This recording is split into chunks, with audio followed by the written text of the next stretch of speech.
새날을 여는 새벽 말씀 나눔입니다. 저는 대전평화교회 강민 목사입니다. 오늘 우리가 함께 나눌 말씀은 출애굽기 17장 8절로부터 16절까지 말씀입니다. 그때 아말렉이 와서 이스라엘과 르비딤에서 싸우니라. 모세가 여호수아에게 이르되 우리를 위하여 사람을 택하여 나가서 아말렉과 싸우라. 내일 내가 하나님의 지팡이를 손에 잡고 산 꼭대기에 서리라.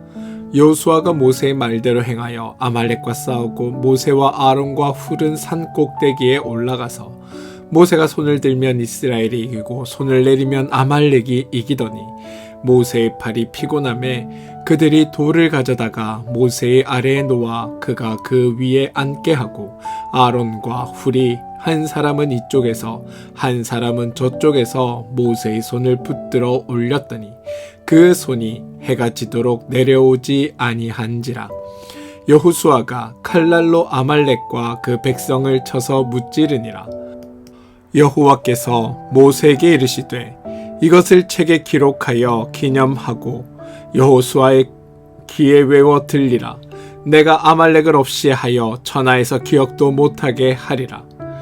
모세가 제단을 쌓고 그 이름을 여호와 니시라 하고 이르되 여호와께서 맹세하시기를 여호와가 아말렉과 더불어 대대로 싸우리라 하셨다 하였더라.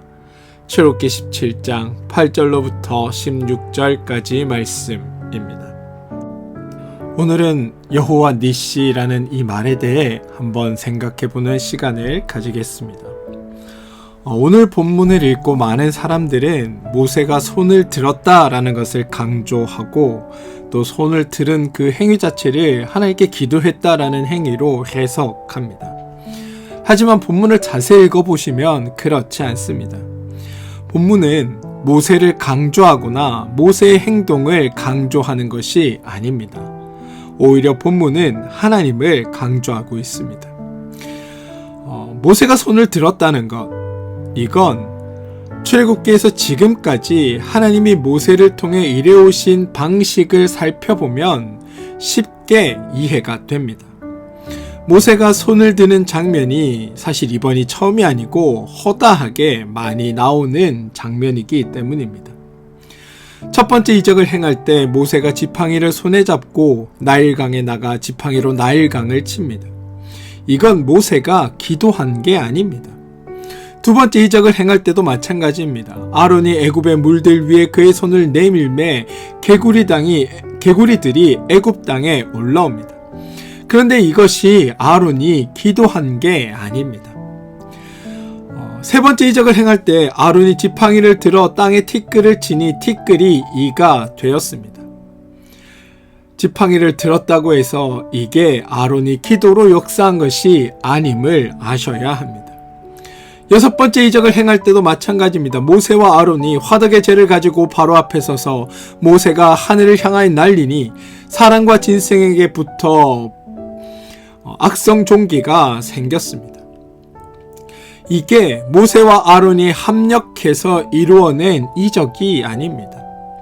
일곱 번째 이적을 행할 때도 모세가 하늘을 향하여 지팡이를 들며 우레소리가 나고 우박이 내립니다.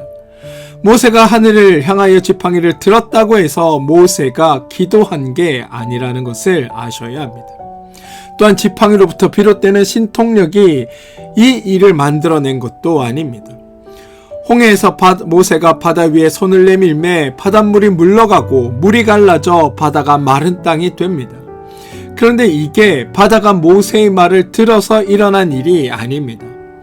마라에서 모세가 한 나무가지를 물에 던지니 물이 달게 됩니다. 이 나무가지가 모세의 비밀병기가 아닙니다. 르비딤에서 모세가 이스라엘 앞에서 지팡이로 반석을 쳤더니 물이 나옵니다. 이게 모세가 물을 낸 게 아닙니다. 무슨 말이냐? 제가 지금까지 나열한 모든 경우에 하나님께서 반복하여 말씀하신 게 있습니다. 뭐냐면 이로써 너희가 내가 여호와인 줄 알리라 입니다. 단 한 번도 하나님은 너희 중에 모세가 있는 게 천만 다행이다라고 말씀하신 적이 없습니다. 본문은, 성경은 모세가 얼마나 위대했는지, 모세가 얼마나 열심히 기도했는지, 모세가 갖고 있는 그 손에 든 모든 것들이 얼마나 놀라운 이적을 일으키는 그런 도구로 사용됐는지 이런 것들을 말하려고 하는 게 결코 아닙니다. 성경이 정말 강조해서 말하고 싶어 하는 건 그렇게 모세 가운데 역사하시는 하나님입니다. 모세가 손을 들었다는 건 모세가 기도했다 이것이 아니라 모세의 행동이 강조되는 게 아니라 하나님께서 그 가운데 역사하고 계시다라는 것을 강조하고 있다라는 겁니다. 그러니 모세가 뭘 하든 중요한 게 아니고 하나님이 그 일 가운데 함께 하신다. 모세의 기도나 능력이 아니라 하나님의 역사하심이 그 가운데 있다. 이게 성경이 강조하고 싶어 하는 거라는 겁니다. 여호수아가 전쟁에 나가 전투를 시작합니다. 전쟁 중에 이스라엘 사람들의 생각에 말도 안 되는 현상이 벌어집니다. 모세의 손이 올라가면 이기고 모세의 손이 내려오면 집니다. 싸움은 자신들이 하고 있는데 이기고 지는 게 하나님께 달려 있는 겁니다. 분명히 자신들이 전투에 임했고 자신들이 싸웠습니다. 그럼에도 불구하고 자신들이 싸워 이겼다고 말할 수 없고 도리어 하나님이 우리에게 승리를 주셨다고 밖에 말할 수 없게 되었습니다. 이 전쟁을 통해 하나님이 싸움을 주관하고 계시다라는 것을 이런 방식으로 저들로 하여금 인정하게 하고 고백하게 한 것입니다. 사람들은 전쟁은 전쟁의 신이 주관한다라고 생각하고 있었습니다. 또한 평야의 전쟁을 주관하는 신과 산에서의 전쟁을 주관하는 신이 각각 다르다고 생각하고 있었습니다. 그런데 하나님은 이러한 인간들의 생각 모두를 지금 바꾸신 것입니다. 전쟁마저도 하나님이 주관하신다. 전쟁마저도 여호와의 손에 달려 있다. 여기서 여호와 니시의 의미가 분명해집니다. 15절을 보시면 모세가 제단을 쌓고 그 이름을 여호와 니시라 하고 아말렉과의 전투에서 승리한 곳의 이름을 여호와 니시라고 붙이는 당사자가 누구냐? 바로 모세입니다. 여호와 니시라는 지명에 대해 우리는 이야기해 봐야 되는데요. 오늘 이 아말렉과의 전쟁을 한 사람을 중심으로 이해를 해본다면 여호수아의 전투라고 이야기할 수도 있을 겁니다. 또한 모세의 기도 덕분에 이 전투가 승리했다라고 생각하는 사람들은 모세의 기도 이야기라고도 생각할 수 있을 겁니다. 그래서 그런 관점에서 이 장소의 이름을 붙였다면 아마 모세의 기도처 혹은 여호수아의 승전지 같은 이름이 붙어야 할 것입니다. 그런데 오늘 모세는 지금 이들이 승리한 이 장소의 이름을 여호와 니시라는 말로 붙입니다. 내가 기도한 곳이다 라고 말하거나 내 기도로 승리한 곳이라고 말하는 게 아닙니다. 본문은 모세의 기도를 강조하거나 여호수아와 모세와 아론과 훌의 협력을 강조하는 게 아닙니다. 오늘 성경은 우리에게 하나님을 알리고자 합니다. 하나님을 계시하고자 합니다. 14절 여호와께서 모세에게 이르시되 이것을 책에 기록하여 기념하고 여호수아의 귀에 외워 들리라. 내가 아말렉을 없이 하고 천하에서 기억도 못하게 하리라. 만약 모세가 기도해서 이긴 것이고 하나님이 전쟁을 이기게 하신 것이 아니라면 하나님은 얌체입니다. 무슨 말이냐? 모세 때문에 이긴 것이라면 하나님이 아무것도 안 하고 계시다가 다 이기고 나니까 그때서 내가 아말렉을 없이 하고 천하에서 기억도 못하게 하리라라는 말씀을 하심으로 말미암아 모세의 공을 하나님이 가로채는 것밖에 되지 않습니다. 그러나 실상 이 전쟁은 처음부터 하나님이 모든 것을 주관하고 계신 전쟁입니다. 그래서 장소의 이름이 모세의 기도처가 아니라 여호와 니시가 되는 겁니다. 성경에 다른 예들도 있습니다. 창세기 22장에 가시면 아브라함에 관한 유명한 일화가 하나 등장합니다. 아브라함이 100세에 낳은 아들 이삭을 하나님께 바치는 이야기입니다. 그런데 이 사건의 주인공이 아브라함이나 이삭이 아닙니다. 아브라함이 무엇을 바쳤는가? 아브라함이 얼마나 귀중한 것을 바쳤는가? 아브라함이 정말로 신속하게 망설이지 않고 그의 아들을 바쳤다라는 게 강조돼서는 안 됩니다.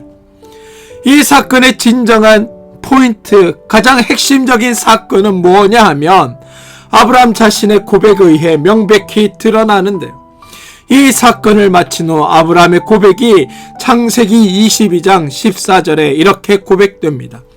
아브라함이 그 땅의 이름을 여호와 이레라 하였으므로 오늘까지 사람들이 이르기를 여호와의 산에서 준비되리라 하더라. 단 14절 한 번 나오는 게 아니라 이미 그 전에도 아브라함은 동일하게 말했습니다. 22장 8절 아브라함이 이르되 내 아들아 번제할 어린 양은 하나님이 자기를 위하여 친히 준비하시리라. 아브라함은 처음부터 하나님이 준비하신다라고 생각했고 끝에도 하나님이 준비하셨다라고 고백합니다.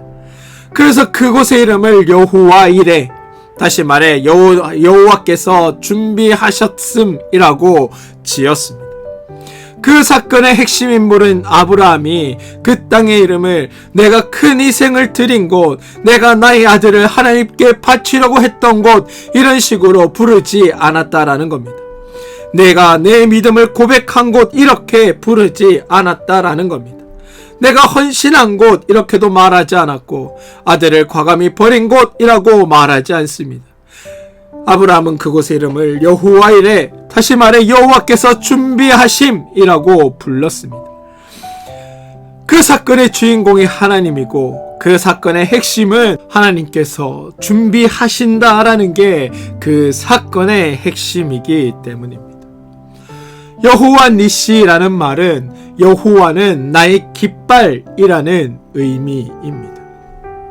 성경은 일관되게 모든 사건의 주인공이 하나님임을 선언하고 계십니다. 성경은 우리의 공로를 말하지 않습니다. 우리의 능력을 강조하지 않습니다. 인간이 가지고 있는 어떤 특별함이나 위대함을 특별히 더 강조하지 않습니다. 우리 기독교는 사람을 말하는 것이 아니라 하나님을 말하고자 합니다. 모세는 이곳에서 하나님이 자신을 하나님의 깃발로 세워 이곳에서 하나님의 전투를 승리하게 하셨음을 기억합니다. 이스라엘 백성들이 하나님께서 우리의 깃발이 되셔서 이 전쟁에서 우리를 승리하게 하셨다라고 고백합니다. 전쟁 또한 하나님께 달려있음을 고백하게 합니다. 우리 기독교는 하나님이 일하시는 것을 선포하는 종교입니다.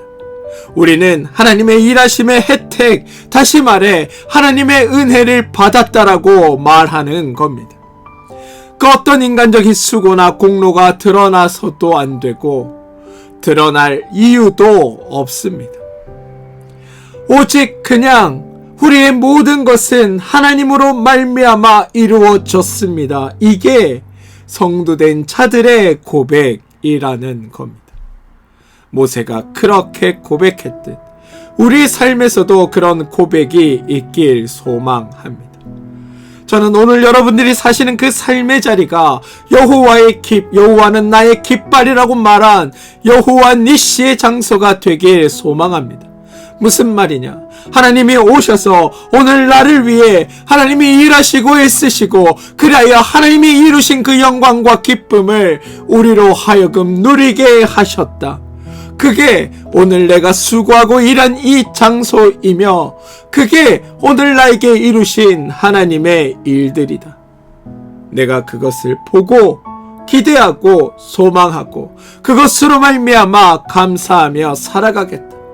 오늘의 나의 삶이, 오늘의 나의 일터가, 오늘 나의 가정이, 오늘 나의 애쓰는 이 장소가 여호와 니시, 하나님이 나의 깃발 되시는 그 장소이고 하나님의 그 승리로, 하나님의 그 애씀으로, 그 수고로 내가 오늘 하루 복되게 살았다.